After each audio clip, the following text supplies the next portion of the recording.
Siempre que la Iglesia prueba alguna doctrina, ella utiliza tres fuentes: la Sagrada Escritura, el Magisterio y la razón teológica.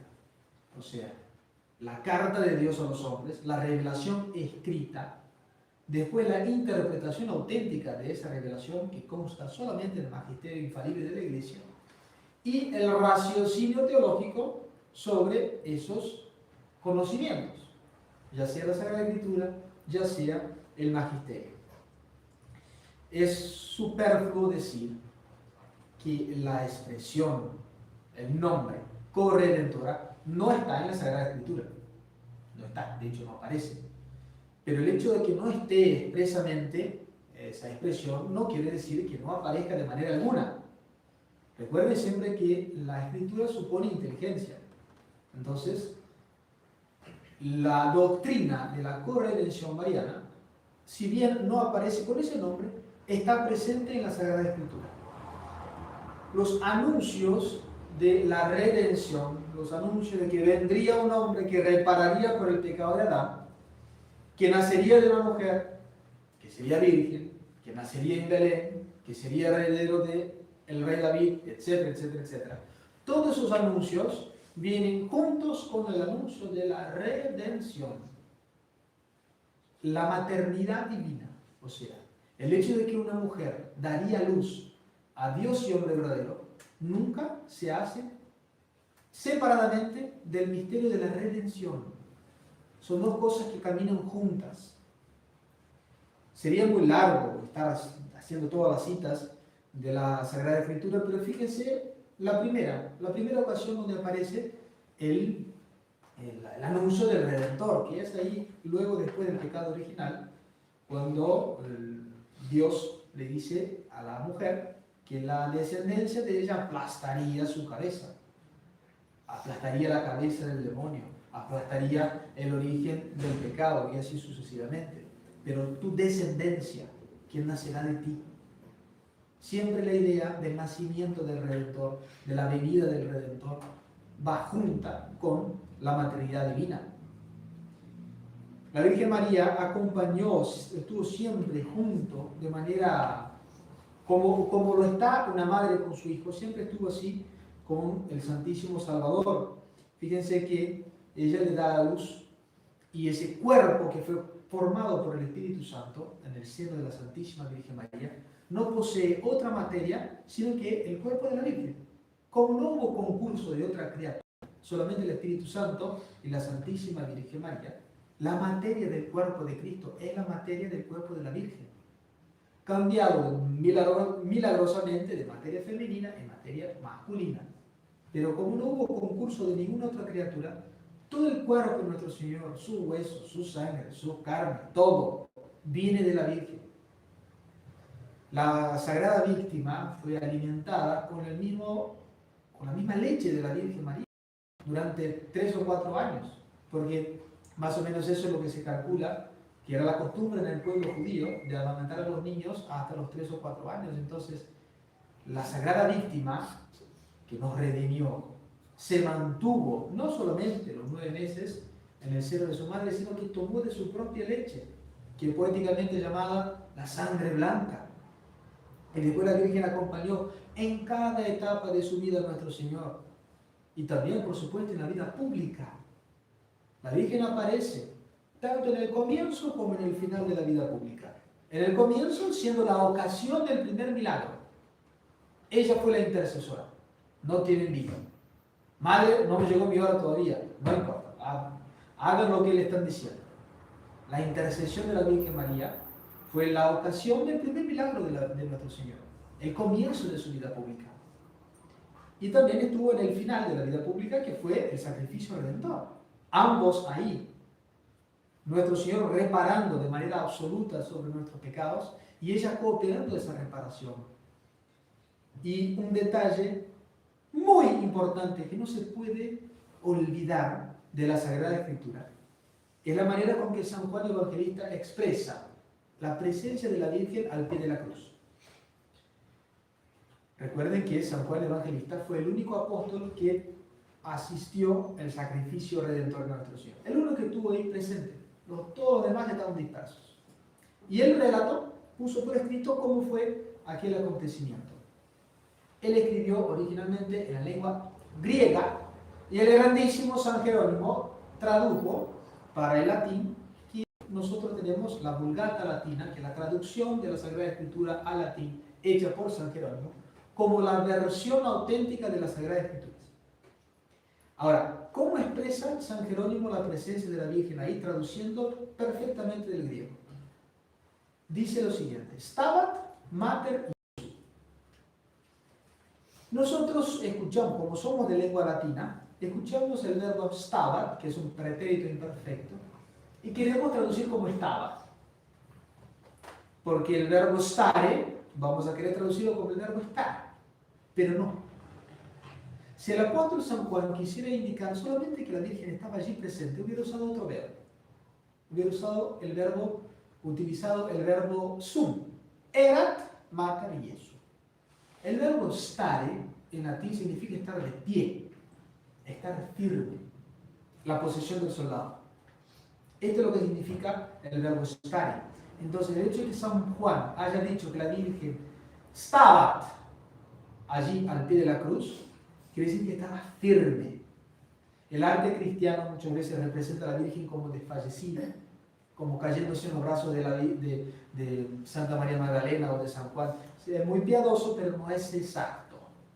La Virgen estaba firme al pie de la cruz. ¿Por qué? Porque estaba allí ofreciendo un sacrificio. El sacrificio de su Hijo, el sacrificio de sus propios dolores. Si todo esto se hubiera aceptado nuestro Señor Jesucristo como Redentor, si haber cuidado a la víctima durante tantos años y de haberla ofrecido juntamente con Él mismo en la cruz, si eso no es cooperar para nuestra redención, ¿qué es?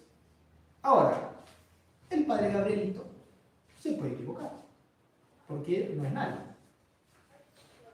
Nosotros acabamos de ver la Sagrada Escritura. Ahora vamos a ver la interpretación auténtica de todo esto, que es la Iglesia hablando por medio de los verdaderos sumos pontífices. Recuerden que la Iglesia tiene dos magisterios, en realidad uno solo, que se subdivide en dos, que es el magisterio extraordinario de la Iglesia, donde constan las definiciones dogmáticas, por ejemplo, y el magisterio ordinario. Las lenguas satánicas van a empezar a decir que no, el magisterio ordinario la Iglesia se puede equivocar. No, no se puede equivocar.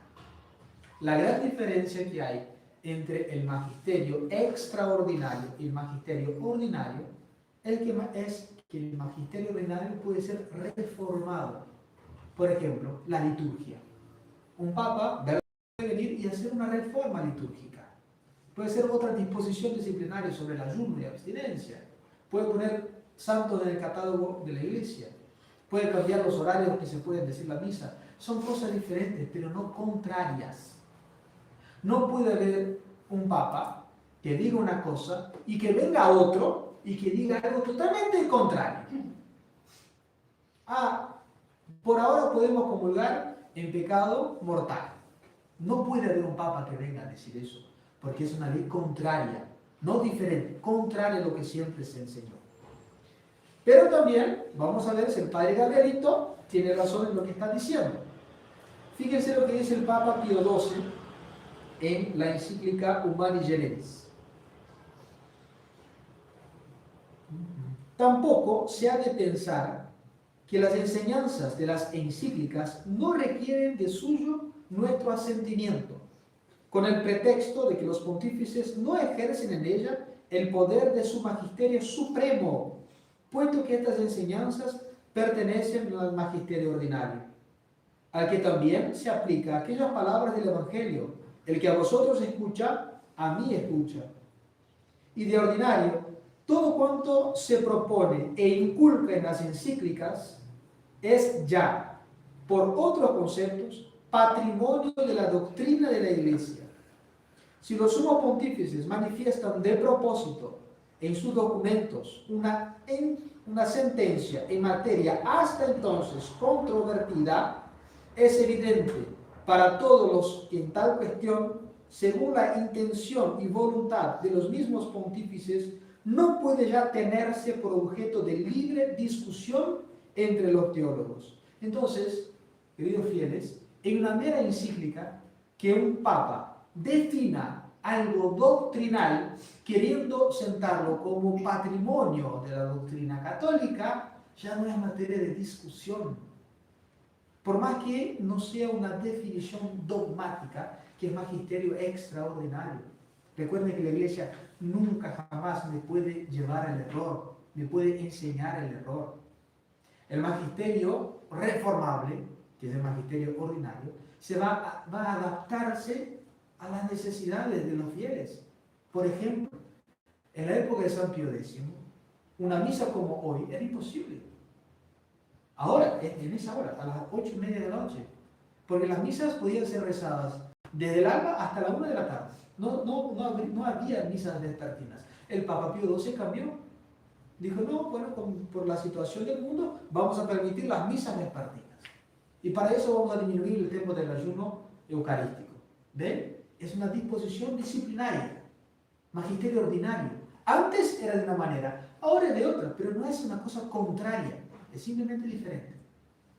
Ahora, vamos a ver los verdaderos papas hablando de la cuestión de la corredención mariana, o sea, que la Virgen María participó juntamente con nuestro Señor en absoluta dependencia de Cristo, pero participó realmente de nuestra redención.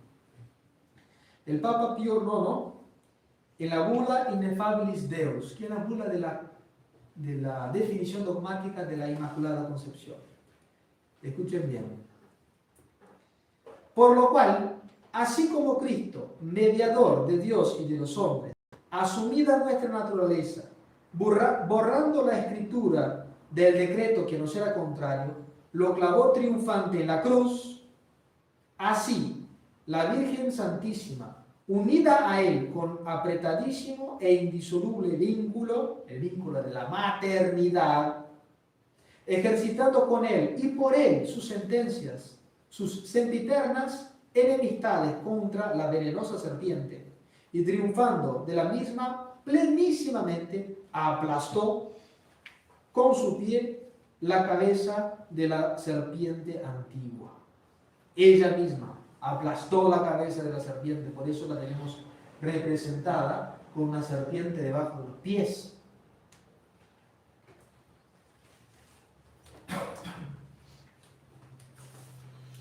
El Papa León XIII también varias veces habló de la cuestión de la corredención. Solamente una cita para no ser muy largo.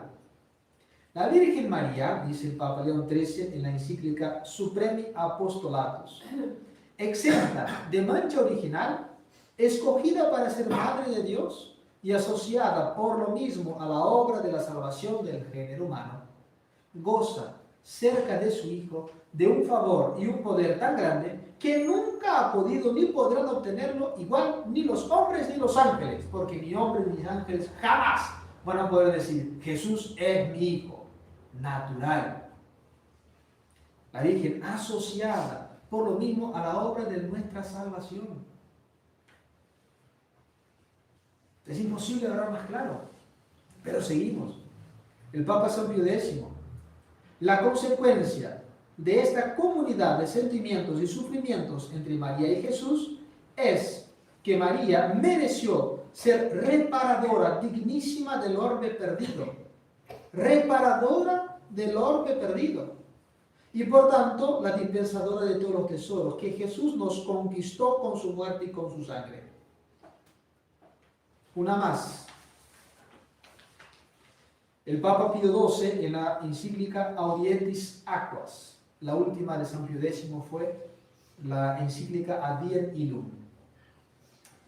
Pío XII dice lo siguiente: habiendo Dios querido que en la realización de la redención humana la Santísima Virgen María estuviese inseparablemente unida con Cristo, tanto que nuestra salvación es fruto de la caridad de Jesús y de sus padecimientos asociados íntimamente al amor y a las glorias de su madre, Es cosa enteramente razonable que el pueblo cristiano, que ha recibido de Jesús la vida por medio de María, después de debidos homenajes al Sacratísimo Corazón de Jesús, demuestre también al corazón amantísimo de la Madre Celestial los correspondientes sentimientos de piedad, amor, acción de gracias y de reparación.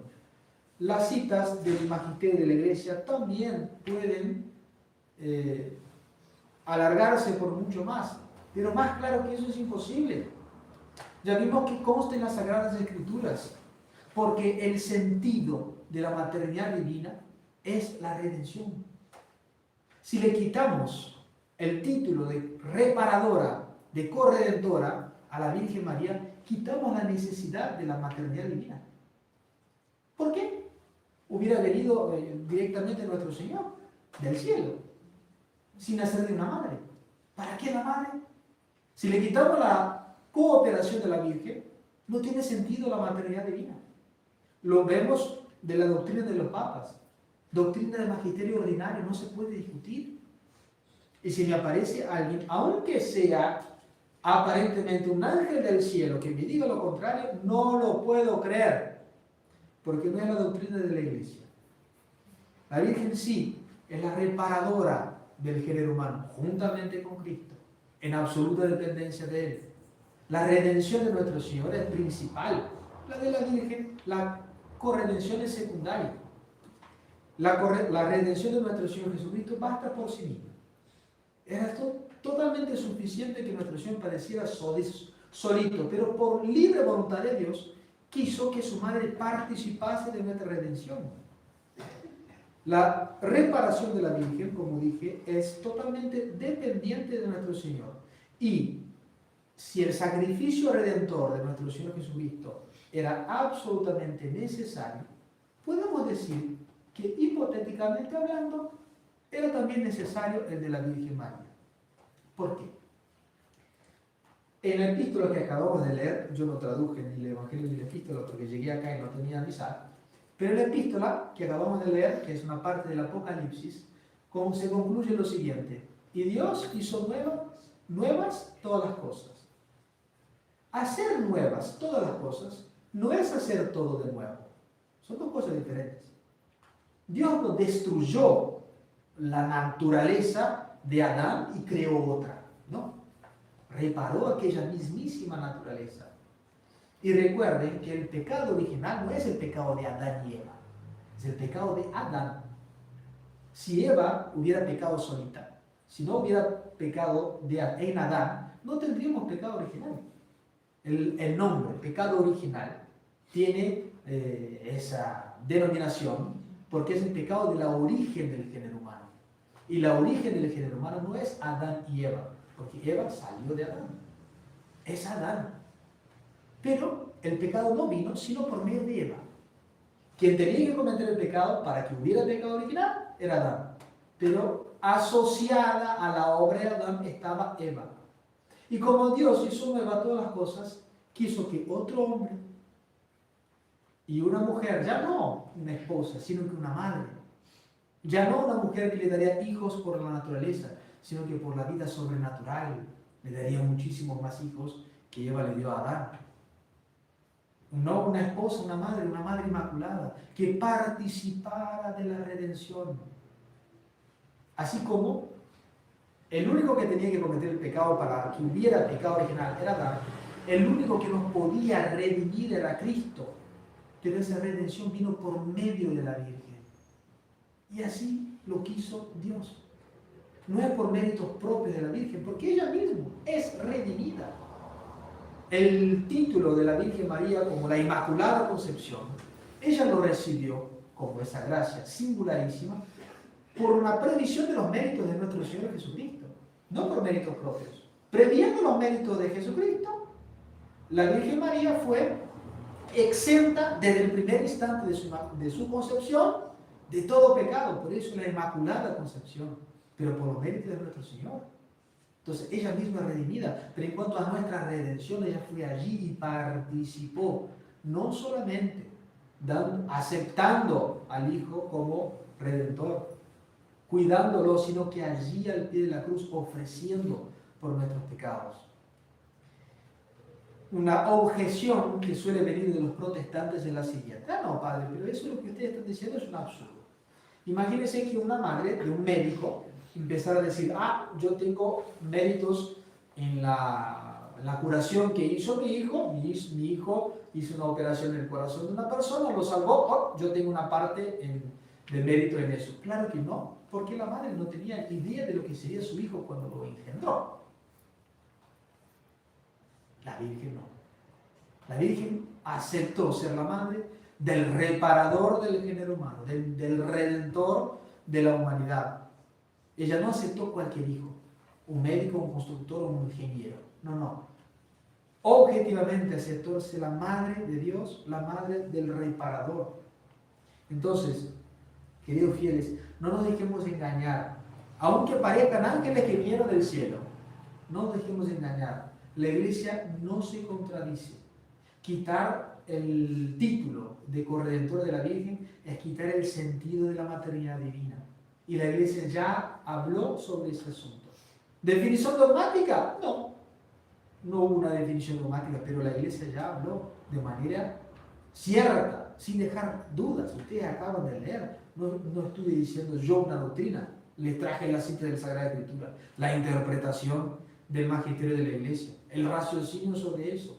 Entonces, no nos dejemos de engañar y recuerde que solamente es digno hijo de la Virgen quien la defiende, porque un hijo que no defiende a su madre no es buen hijo. Ave María Purísima. Padre, Hijo y Espíritu Santo.